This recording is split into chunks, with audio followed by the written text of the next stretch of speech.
listening to Achtung Millwall, broadcasting from the beautiful South Birmingham. Accept no substitute. Hello there listeners, welcome to another edition of Achtung Millwall, a July edition, not an awful lot going on other than supposition and rumour on the potential transfer or not of Zian Fleming online. So I thought I'd just take the chance to review the anniversary of 30 years since the construction of the new den. It's referred to in the paperwork for the season ticket. I just got mine just the other day, and in amongst all the various rules and regulations, please don't do this, please don't do that, was a little logo, nicely designed logo, incidentally, Millwall, if you're listening, of a kind of a 30 with the 0 as a depiction of the, what I still call, the new den. It's 30 years, if you can believe it. Anyone of my era will probably still think of the stadium as being the new grounds. It's 30 years, and I said on previous shows, I've actually been going to the new ground, as I still think of it, for longer than I ever went to the old ground, which was a lot less than 30 years all in. So yeah, I thought it might be nice just to have a little look at the origins of the Zampa Road Stadium, how it came to pass, and matters pertaining, dear listeners. Now, obviously the construction of the new ground was necessitated by various events of the 1980s. You know, this is all kind of cliched stuff, really, isn't it? This kind of thing that the BBC whip out whenever there's any hint of crowd trouble. You've got the Luton riots. You've got the rarely spoken of Heysel Stadium disaster, in which Liverpool were very much the villains of that piece, but no one must say that. The byword for trouble in football is Millwall. But you had other incidents, Hillsborough, obviously, tragic events at Hillsborough, the Bradford fire, and so on and so forth, all of which forced the game generally, and in particular the government inquiry under the chairmanship of Lord Taylor, to conclude that football stadia in this country had become, I hate this phrase, unfit for purpose. So I can't think of a better one as I'm talking to you. But anyway, there was a need in football generally to rebuild the stadia and to basically give customers better standards, the kind of standards we've all come to expect as normal now, indeed have the luxury of moaning about in many cases. But anyone that's from my era, I'm 62 years old now, so my first experiences of football came in the 1970s when stadiums were very, very different. Like any good estate agent, the word character often is a cover-up for falling apart and in need of total renovation. And as much as the stadiums of the 1970s, I include them all, Arsenal, I went to Spurs, I've been to West Ham, Chelsea, all the main stadiums of London back then, and more generally, I went to Pompey on one occasion, going away with Millwall, Bristol Rovers, you name it. All of the stadiums followed a certain pattern in that they were heavily terraced. Very rarely was much attention paid to the facilities of fans, other than maybe a few in the director's box. And generally speaking, football was, as the Times had it, a slum sport watched by slum people, who I imagine you logically follow along would behave in a slum manner, and that was the way football was seen. That changed in the late 1970s, in the late 1980s rather, with the various major incidents that we've mentioned already, each one of which brought a certain pressing need to the game to find new solutions, which would lead us on eventually to the Sky TV era, with technology allowing people to subscribe to television stations and so on, into the modern era, the retail park stadiums that we all despise and so on. But in particular, Millwall, as so often in its history, led the way with the design and the deal that enabled us to sell the old Coldblow Lane site to Fairview Homes with the collusion of Lewisham Council, which produced the money to enable us to build the new stadium. Now, this wasn't the first attempt by the club to build a new stadium. Anyone who was around in the 1970s or the early 80s rather, may recall the very odd Asda affair. Now I'm looking at James Murray's masterwork Lions of the South, which has it as an appendix at the very back. I would have been about 18, 19 when this story first broke. This was a deal that the club had reached with the supermarket chain Asda, Associated Dairies. I used to deliver the milk on our estate. But anyway, Associated Dairies, Asda, wanted to construct a superstore and basically rebuild the site of Coldblow Lane, the old New Cross Greyhound Stadium next door to it, which was derelict from the mid-70s onwards, and basically rebuild a 25-seater, all-seater stadium, all covered, parking for 750 cars. It would have had a sports hall, an ice rink, two cinemas, and of course an Asda Superstore, bringing 300 jobs to the area. This was all announced by the then chairman, Mr. Len Eppel, in March 1979, and it was tied in with a sponsorship deal with Asda. And I am just looking at the Daily Mirror, dated March the 12th, 1979, and the banner headline on the back page is £12 million Millwall. The old Lion badge, lovely badge, but the sub-headline, deal will turn Docklands into the lap of luxury. This story is by Kevin Mosley. Millwall are set to sign the biggest sponsorship deal in British soccer this week. The second division club are within a reach of a £12 million enterprise with Associated Dairies, who run as the supermarket. It will transform the Coldblow Lane ground and may mean a change of name. There's a hook. Change of name that was mentioned previously in the earlier 70s by Gordon Jago as a means of shaking off the past. As well as providing new stands, the deal will include a luxury leisure centre. It could include indoor five-a-side pitches, an ice rink and shops. It's the brainchild of Millwall's new chairman, Len Eppel, who has acted at a time when many of soccer's elite are simply crying over sponsorship money going to other sports. This is a very different era of football, younger listeners. Very hard to shake the modern idea that football is this the ultimate brand, the ultimate product that everyone wants to be associated with. It wasn't always so.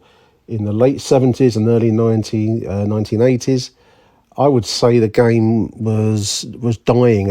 Attendances back then reflect the fact that football was in a cul-de-sac and there was no easy way out of it. And one thing that I would say about Millwall, as we've mentioned on previous shows with Neil and various other conversations we've had over time, is we've never lacked for ambition.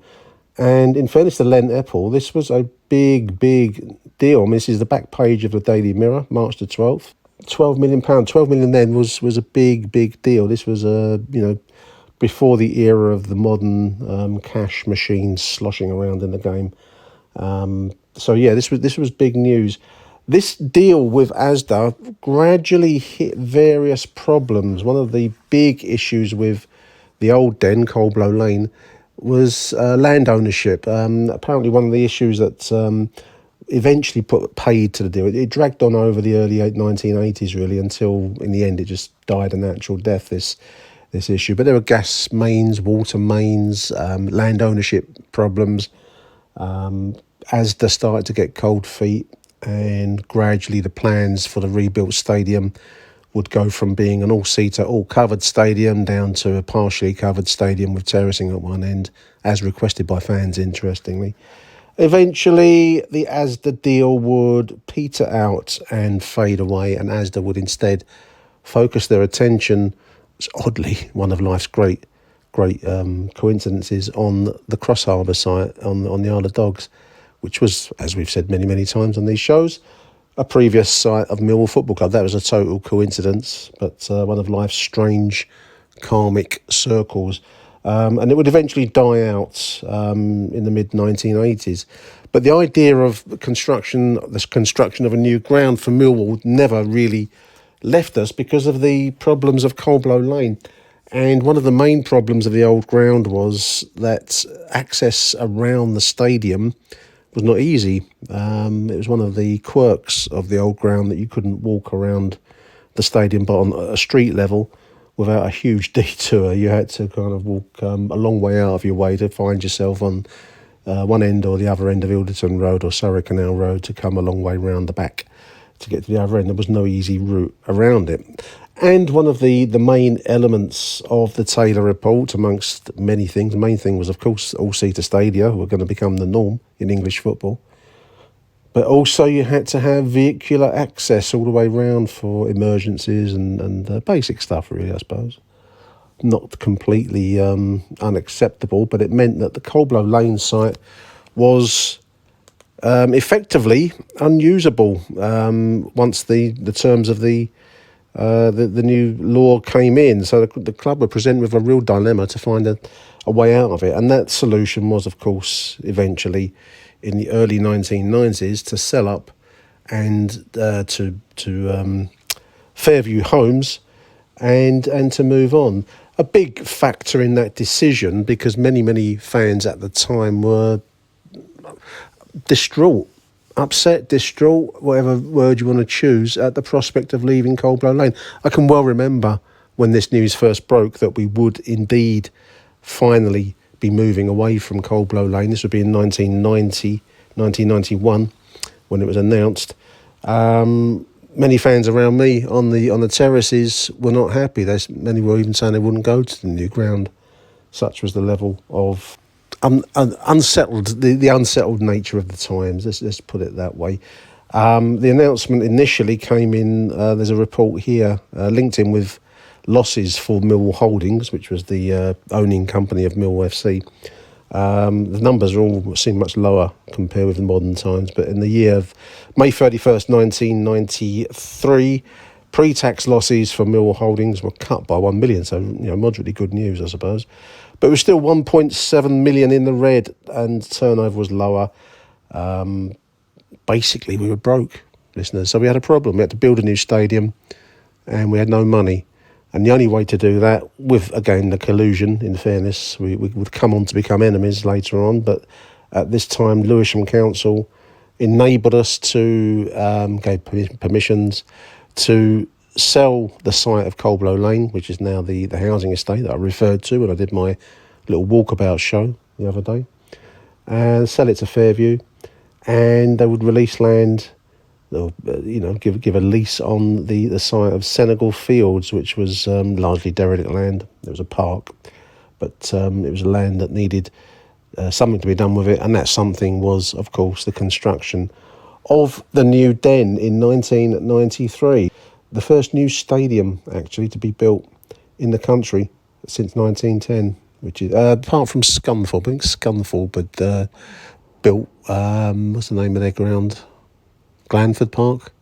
They'd built that. But apart from that, this was the first substantial, let's put it that way, first proper ground to be built since those far-off days, the pre-First World War days. Achtung, Millwall. And so it came to pass. I was living at the time in Bermondsey, and often I would go for a walk, go for a run, just find myself in the area to watch with some fascination the construction of the new ground. It was, the skeleton of the ground was the metal frame. You can still see the outline of the metal construction there with the concrete filled in.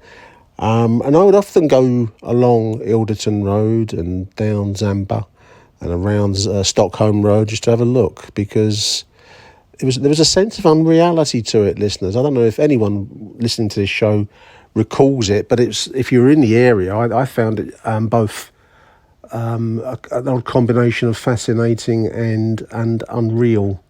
The idea that we, Millwall, would be able to build a new stadium when we're set against, the great names of the time. Others hadn't done this. We were doing it. And to watch it being put together bit by bit over the course of probably late 91, 92, 93 it would open, was I found it fascinating, but then I'm a bit quirky like that sometimes.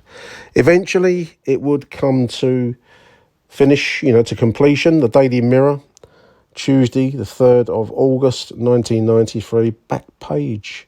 It's Golden, with G-O-A-L, Den, Golden. New home is the pride of the Lions, says Neil Silver. Mill chairman Reg Burr unveiled a new den last night and declared this stadium, listeners, is the new Wembley. When you go to watch Millwall, you're in the new Wembley. Superb hyperbole by Reg there. The proud Lions chairman hailed his club's new 20,000 capacity home as its saviour and insisted this may not be the biggest stadium in the country, but it is the best by a mile. Burr revealed that by staying at the old ground, a goal kick, as he put it, a goal kick away from Coldblow Lane, moving away would have been Mill's death knell. At the old Den, he says, we would have been dead in 3 years or playing in the Vauxhall Conference League. We could never have survived there. Instead, the Lions now boast a magnificent all-seater stadium, which they plan to turn into a major entertainment venue. Here's those words again. Oh dear, have you heard this one before? Listeners, do stop me if you've heard this gag before. Ambitious Millwall made a bid to stage the heavyweight boxing clash between Frank Bruno and Lennox Lewis. That never happened. They were thinking that was a Herbie Hyde and was it Michael Bent? They had a fight there, and there was always this mythical concert by James Brown that never took place, of course. Events at the new London Stadium, which was his initial name, never really took hold, but events were planned to include boxing, we've mentioned, cricket. I'm going to play and get a game of cricket there. I suppose you can play it in football grounds. I've seen it done. Chelsea had a game of cricket at Stamford Bridge in the 70s.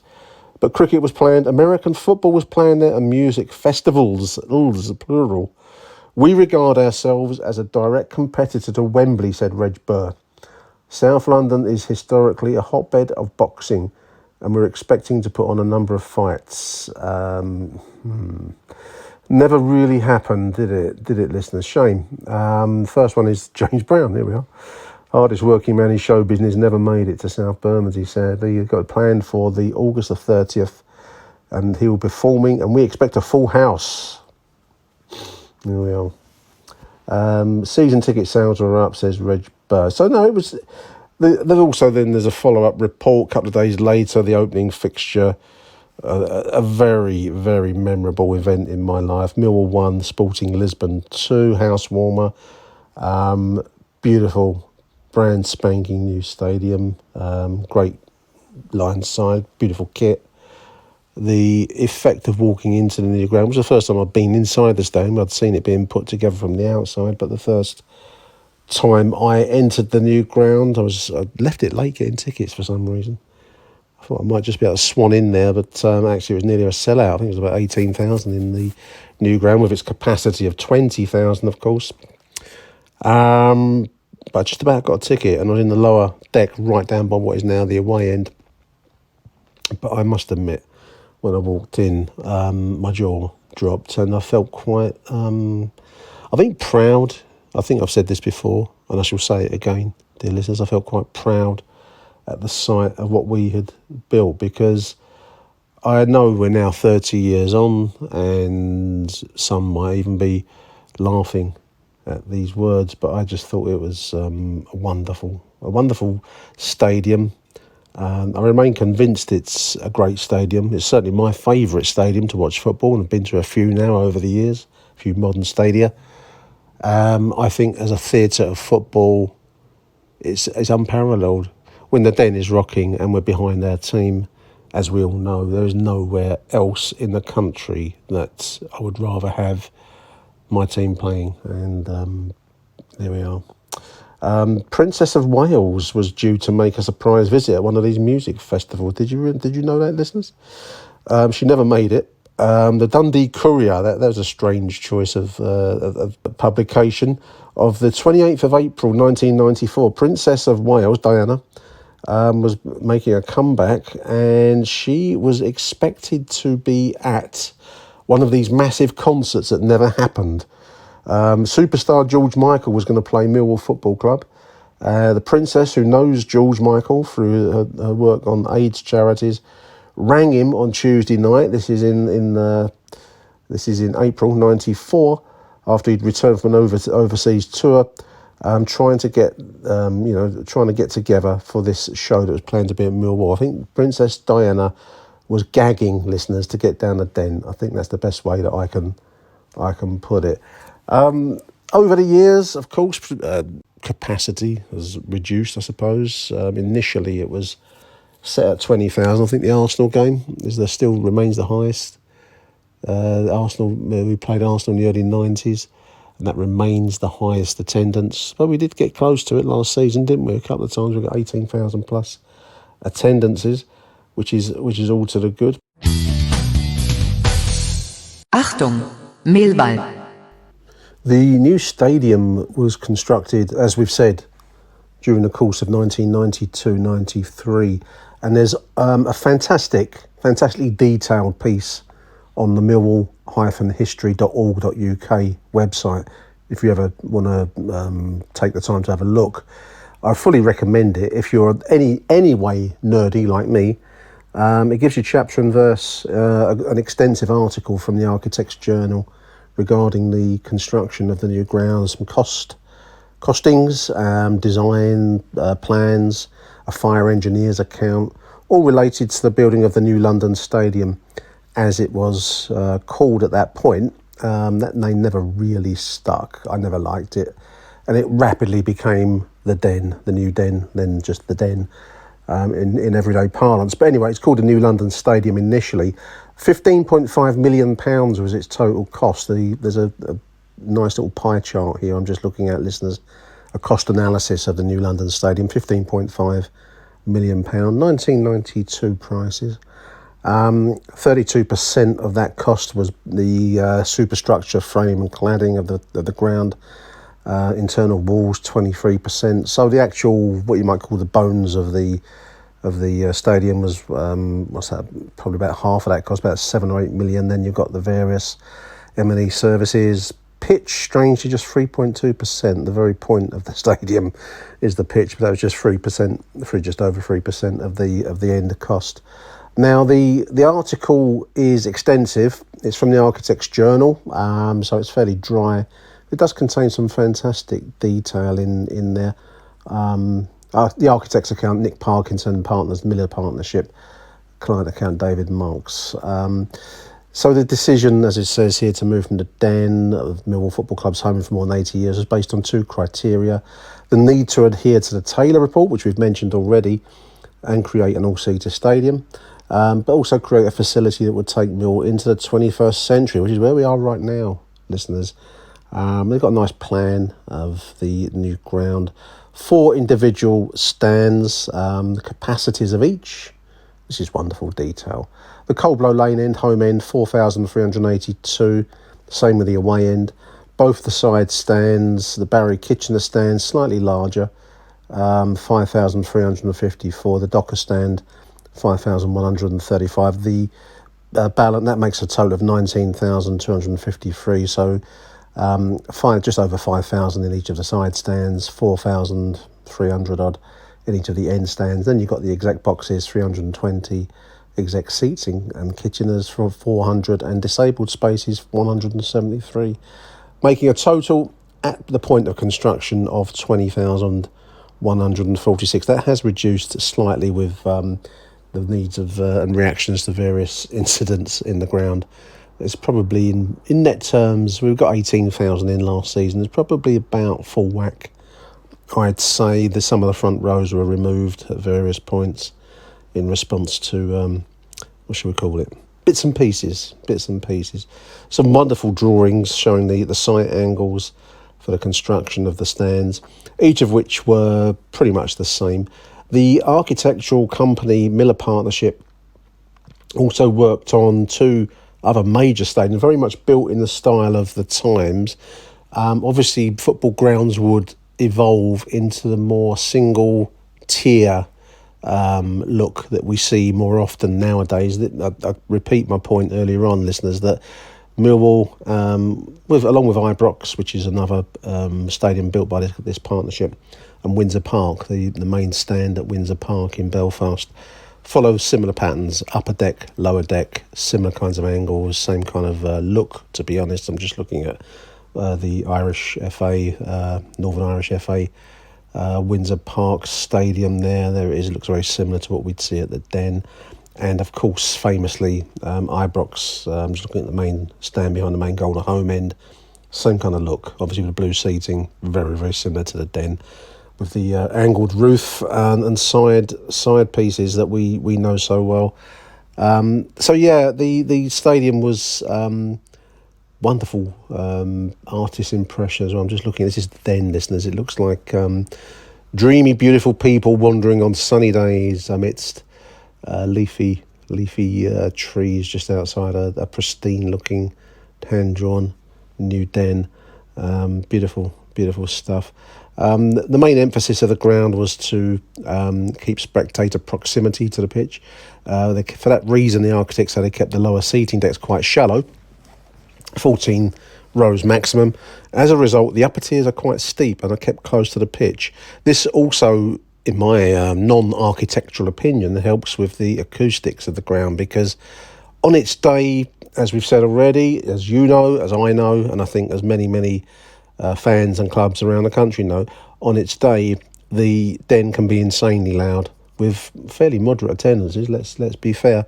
And I think a lot of that is thanks to the work put in by Miller Partnership, because the design of the ground really replicated the atmosphere that we got used to at the old Den.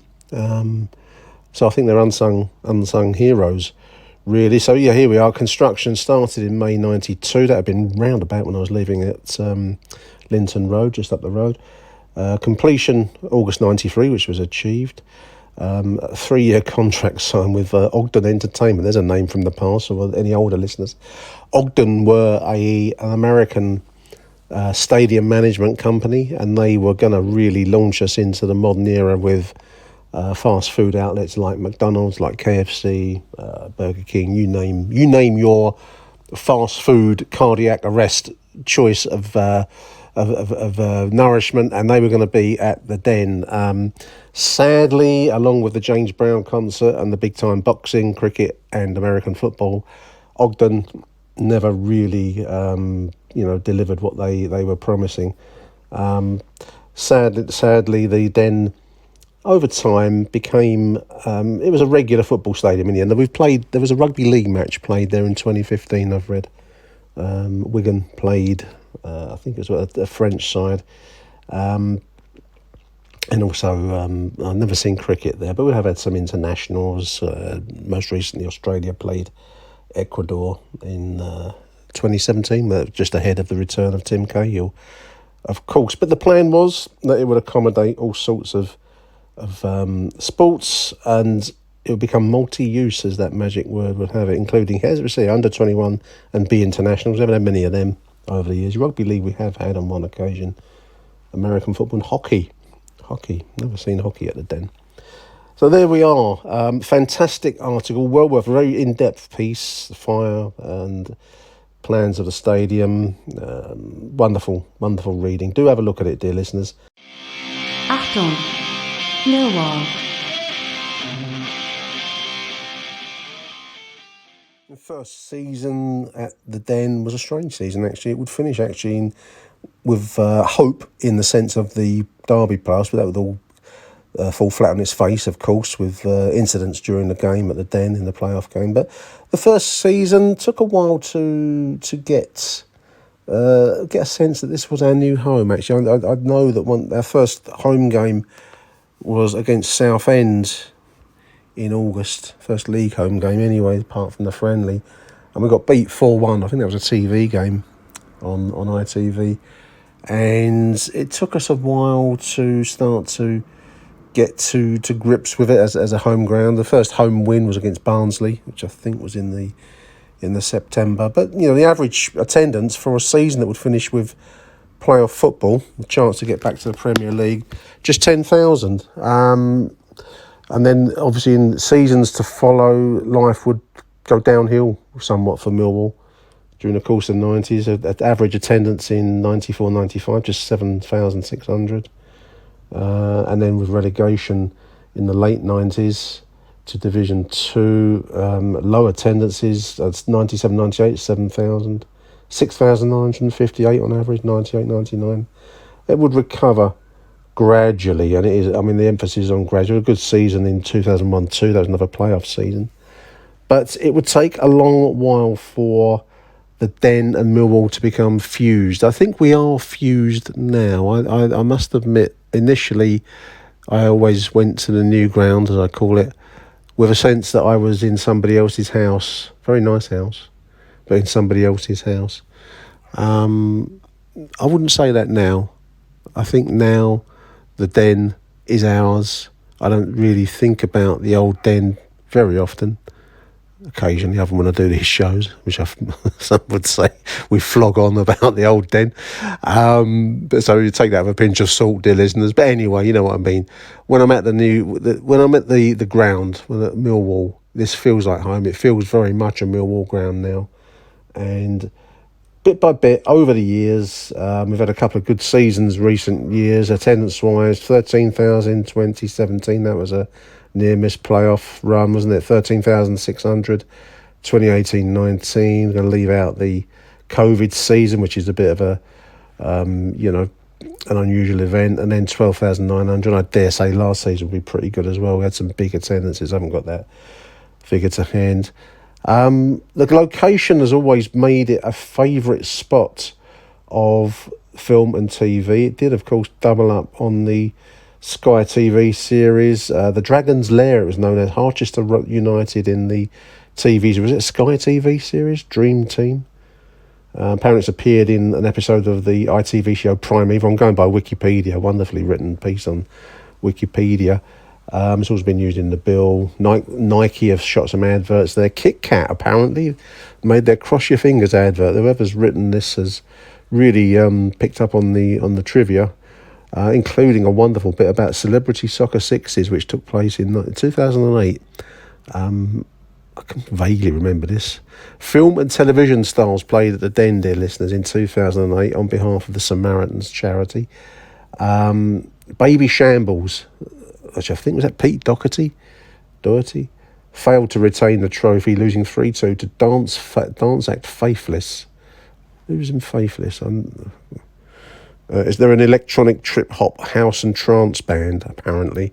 Amy Winehouse, McFly, Tony Hadley, and ex-Millwall fan favourite Terry Hurlock turned up to take part in the soccer sixes. I'm picking this as my standout fixture. I'm going to ignore the Leicester win, the Everton win, the Mother's Day massacre, all the other great games that have happened over the years at the New Den. I'm picking out the celebrity soccer sixes, with the winners of the women's trophy were a band called Cansei de Ser Sexy. I'm going to have to look them up.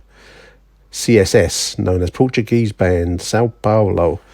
Indie rock, new wave electronica, electro clash. Cansei de Ser Sexy apparently won the women's trophy. They've got a kind of SS style lightning bolt logo, which probably puts them in the very dodgy category, dear listeners. So there we are. 30 years of the New Den. I don't know about you. I've grown to love it over the course of those 30 years. I can't imagine playing anywhere else now. Sometimes, of course, your mind goes back to the long-lost Coldblow Lane ground that's gone, replaced by a bland, nondescript housing estate. But our new ground's got that nice rusty bird shitty type feel to it. It remains, despite all attempts, all talk of name changes, all talk of rebranding the road, Sunshine Avenue that Gordon Jago wanted to call us Lewisham United or whatever it was. We remain Millwall. The approach is, if you come up through the Sealwood estate, up under the railway bridge, through that kind of alleyway area, come in that way, it feels as tight and as uncomfortable a route to a football stadium as you would want from a Millwall ground. So long may that continue to be so. And despite plans for the area to turn it into a new kind of Surrey Quays, so far, fingers crossed, keep your rabbit's foot to hand, dear listeners. Not one shovel has been put into the ground despite all the campaigns. And here we are, 2023, somewhat 5 years now since we campaigned hard to avert the redevelopment of the Den, regeneration. Let's hope that continues. Achtung, Millwall. Now, just to conclude this love letter, I suppose it is, to the new den, Zampa Road Stadium, New London Stadium, all of its many guys, its listeners, I thought I'd try and choose a favourite game played at the new stadium. Kind of a difficult thing to do, and in many ways the fixtures that immediately spring into your mind are obvious. You've got the Leicester win, 2016 FA Cup win, fantastic day.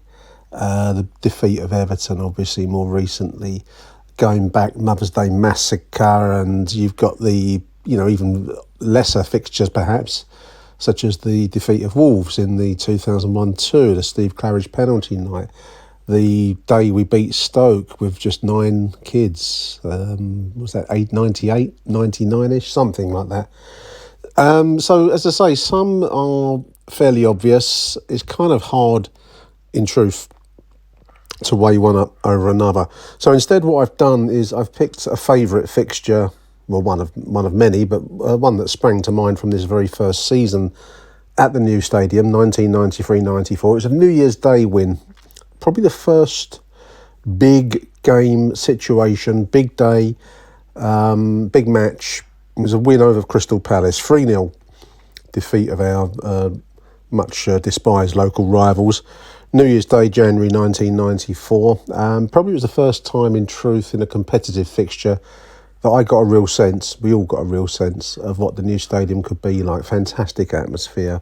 Played on a winter's afternoon under floodlights.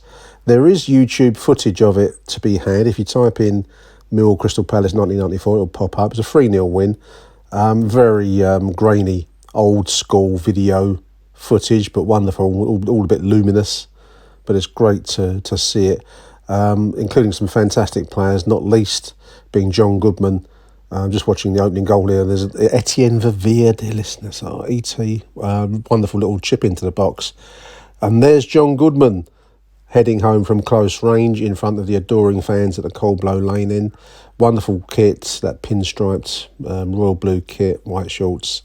It was a real hint that good times could be coming to Millwall. The new stadium had been a huge risk, in truth. It would come back to haunt us in the late 1990s when the club would be plunged into administration, of course.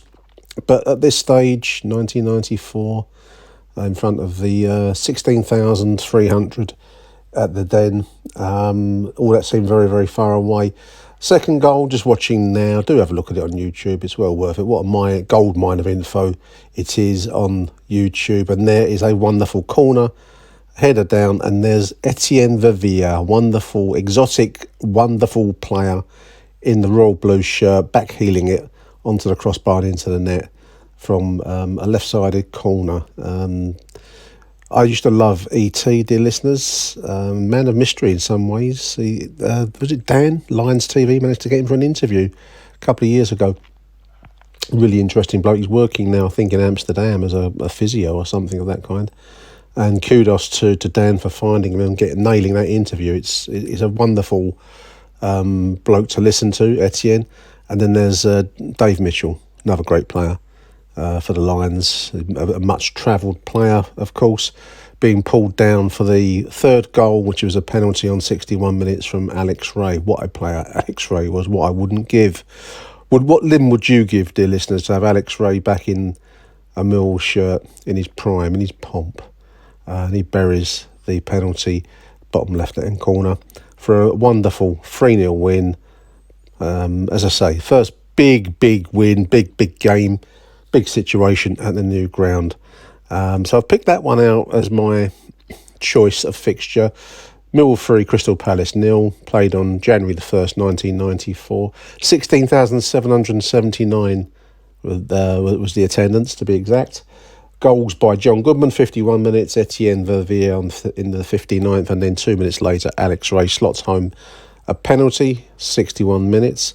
Mill team that day, some wonderful names in this team. Wanted to give a sense of the breadth now of history that we've got at the new ground, because for a long while I, like many others, probably regarded it as the lesser stadium to Cold Blow Lane. I don't think we can say that anymore. There's been some wonderful days all the ones I've just mentioned. You'll have your choice of favourite fixtures too, dear listeners. But let me read you this team from 30 years ago. Casey Keller, back line, Ben Thatcher, Neil Emblin, Keith Stevens, Richard Huxford. Midfield, Alex Ray, Andy Roberts, Etienne Verviers, Phil Barber. There's a much, name from the past, Phil Barber. Many didn't like him. I didn't mind Phil Barber. Had his own chant on the halfway line at Coldblow Lane. Ooh, ah, Phil Barber. Up front, John Goodman, we've mentioned already. Dave Mitchell, substituted by Jamie Morley in the 80th minute. As I say, there is YouTube fixture. There is YouTube footage. Do have a look at it. It's well worth it on this game and others. I've picked out a few names from the past just to have a quick look at. Ben Thatcher. I thought it might be worth looking at Ben Thatcher. Left back, of course. 104 games, 1 goal for the Lions. Much travelled over the years. Much a controversial figure, Ben, wasn't he? I think at the Den was his heyday. Like many other players, Ben has played at some high levels, played internationally for England under 21s, also for the Welsh national side. Played at Charlton, Manchester City, Leicester. I still believe, and you may correct me, I don't know, but I still believe his heyday was spent at the Den, where he was a much loved figure. He would become a controversialist later on with some challenges, some elbows. I don't intend to dwell on that because I used to like Ben Thatcher. He was a Millwall player. Player of the season, I think, 95-96, which was a relegation season. Played in this particular fixture in the back line. Richard Huxford, and there's a little mentioned name now. One of the things about these kinds of shows, listeners, is you can pick out the superstars of the Den, but you can also pick out the obscurities, and Richard Huxford, a lesser mentioned player, in my opinion. 38 games he played for the Lions, 93-95, full-back stroke midfielder. Scored just 1 goal. Born in Scunthorpe, played around some low-level names: Scunny, Matlock Town, Burton Albion, Gainsborough, Kettering. High point of his career, like a few others, really, coming at the Den, Millwall, those 38 games. He would go on to complete his career in Scottish football. Apparently is now working for the Institute of Scottish Sport and Academy Director at Capital Area Railhawks Development Academy. So he's involved in academy football up in Scotland. And as I've mentioned already, John Goodman, one of my favourite ever players in a Lions shirt, signed for us from non-league Bromley. Again, we've said it already, we'll say it again. The heyday of John's career, really, scoring-wise and really glory-wise, if I can hazard that, was at the Den. He would go on in the aftermath of relegation, along with Kenny Cunningham, another much missed player, to be sold to Premier League Wimbledon back then. But he was a fantastic striker for the Lions. 35 goals from 109 appearances, according to Wikipedia. Just 11 goals from 60 for Wimbledon. Republic of Ireland international. He dabbled a little bit in management post-career, but he's more of a fitness coach, sports scientist. There's a really interesting interview, if you seek it out, where he's working for the Nike Academy. I think it was at St George's Park, telling the story of how he studied sports science whilst he was injured at Wimbledon, and has progressed on to make that his career post-game. Really fast, really exciting, forward, a non-league find, and he lit up the pitch at the Den at Coldblow Lane and then at the new Den, and is one of my favourite ever players. I wanted to give John a mention. He doesn't get mentioned very often in these shows. So there we are, Ben Thatcher, Richard Huxford and John Goodman. 3 selections. I mean, some great names in that side. From one fixture amongst many, but very hard to pick a greatest game, in my opinion. Which would be your greatest game played at the new Den, dear listeners? I found it quite hard to choose because you're only going to go for the obvious choices, but I've selected this one: Millwall 3, Palace 0, 1994. I just want to say thank you for indulging this little love letter show to the new stadium. So big thank you to you for listening to the show. Looking forward to the new season. Lions are currently in Spain on their pre-season training, and I'm looking forward to getting back into it come August the 5th. So until the next show anyway, really appreciate your time listening to this edition. All the best. Arrivederci Millwall. Bye for now. Achtung, Millwall.